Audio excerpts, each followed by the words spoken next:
1919, right here in Pueblo, Colorado, where President Woodrow Wilson gave his final formal public speech. He was touring the nation trying to get support for his League of Nations. World War I had ended earlier, November 11, 1918. And Memorial Hall was dedicated in 1919. It was dedicated in memory of and in honor of those who had perished in World War I. If you listen carefully, you might be able to hear the president speak. It's okay.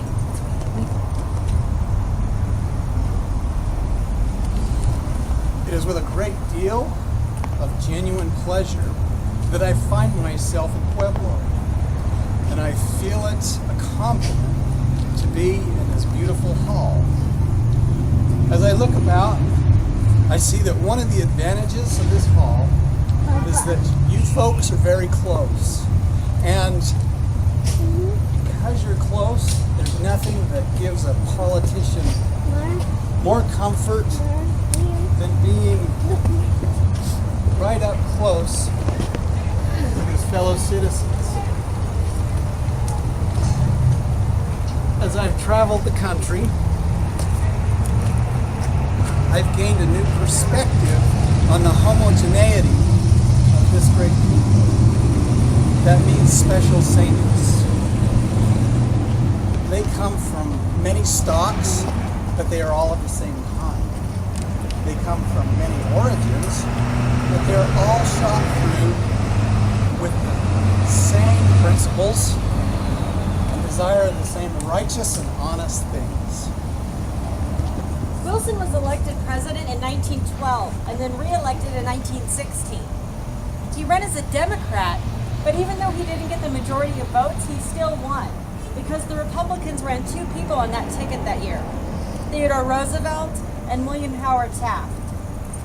Wilson was our president during World War I, and as such, he gained lasting fame as a champion for world peace and democracy. In the covenant of the League of Nations, the moral forces of the world are mobilized. These countries make a solemn promise that they will never use their power against each other, that they will never impede on the territorial integrity of a neighbor, that they never will interfere with the political independence of a neighbor, and that they will abide by the principle that great nations are entitled to determine their own destiny, and that they will never interfere with that destiny, no matter what differences may arise amongst them. They will never resort to war without first having done everything. In many ways, the Wilson era separated an old America from the modern nation of today. When Wilson was elected governor of New Jersey in 1910, fewer than 500,000 automobiles were in use. By 1920, more than 8 million cars, many of them Model T Fords, crowded our highways. The majority of Americans lived on farms and in rural regions in 1910. By 1920, we were in the minority. President Wilson was the last president to ride to his inauguration in a horse-drawn carriage. The Wilsons didn't enjoy large public affairs, so they didn't hold an inaugural ball. But just 11 days after his inauguration, President Wilson held the first formal, regular presidential press conference. Let us sweep aside this language of jealousy.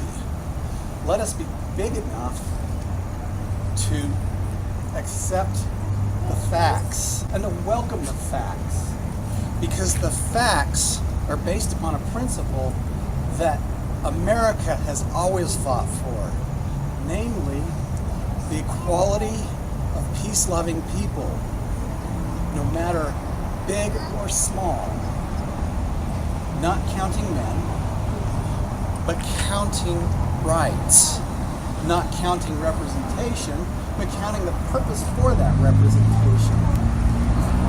And when you hear an opinion quoted, you do not count the number of persons who hold it. You ask, who said it? And the beauty of of all democracies is that every voice can be heard. Every voice can have its effect. Every voice can contribute to that general decision that is finally arrived at. That is the beauty of democracy. On September 4th, 1919, President Wilson began his speaking tour of the Midwest and the Far West. He really wanted to make his case for the League of Nations directly to the American people. Wilson's doctors strongly advised him against making this trip. And as Wilson's train sped out of Pueblo Union Depot that night on his way to Wichita, Kansas, Wilson collapsed from fatigue and exhaustion. In Vineland, a Pueblo doctor was called, and he was diagnosed with having had a stroke.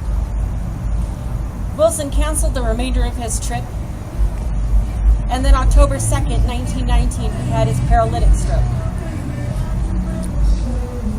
You may ask, is the League of Nations an absolute guarantee against war?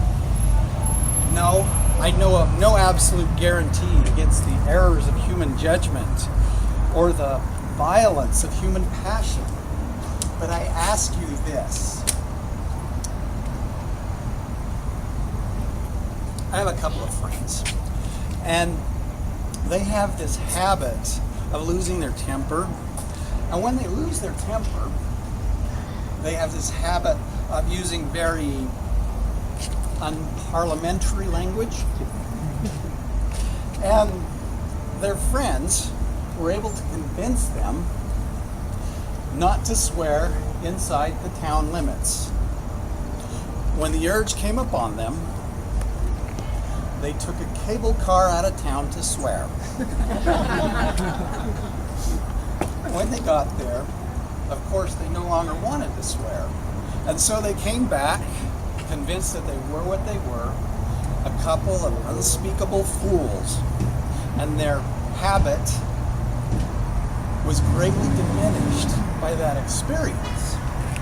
Now, illustrating the great with the small. The same is true of the passions of nations. The same is true of the passions of men. However you mix them, give them space to cool off. And I ask you this. If it is not enough insurance against war, do you want no insurance at all? Do you want nothing?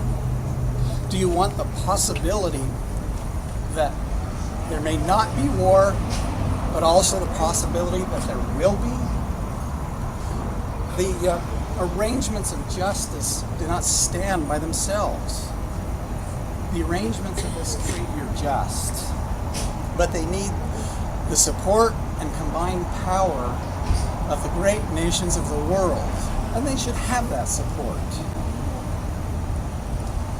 There is one thing that the American people always rise and lend a hand to, and that is the truth of justice and of liberty and of peace.